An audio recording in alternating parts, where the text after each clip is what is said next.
Hello and welcome back.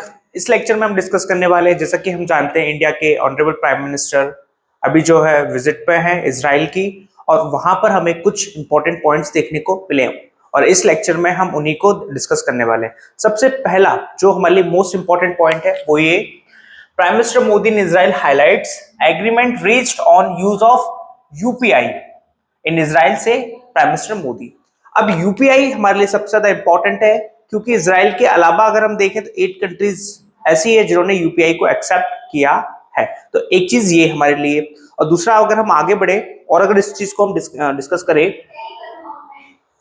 आप देख सकते हैं कि ये प्राइम मिनिस्टर मोदी हैं और ये जो है वहां के जो है हेड है इजराइल के, और इनके साथ जो है प्राइम मिनिस्टर मोदी ने बायलैटरल जो है मीटिंग की और काफी जो है आउटकम्स निकल के सामने आए, उनको डिस्कस करने वाले हैं। और उसी के साथ जैसा कि हम जानते हैं कि वहां की जो पार्लियामेंट है उन्होंने प्राइम मिनिस्टर मोदी को स्पीकर ऑफ द सेनेट का जो मेडल है वो भी दिया है, जो कि हमारे लिए इंपॉर्टेंट है। और बहुत सारी ऐसी कंट्रीज है जिन्होंने प्राइम मिनिस्टर मोदी को पहले ही बहुत सारे मेडल्स दिए हुए हैं। ठीक है, आगे बढ़ते हैं।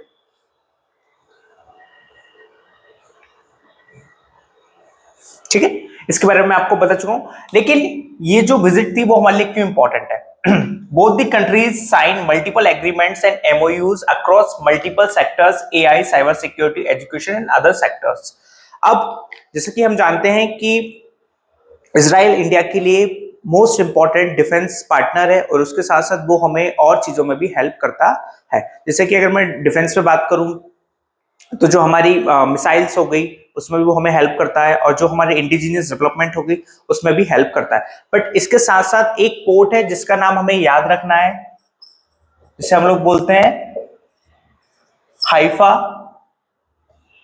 Haifa port. हाइफा फोर्ट हमारे लिए इंपॉर्टेंट है और पहले ही एग्जाम्स में पूछा जा चुका है। So thank you.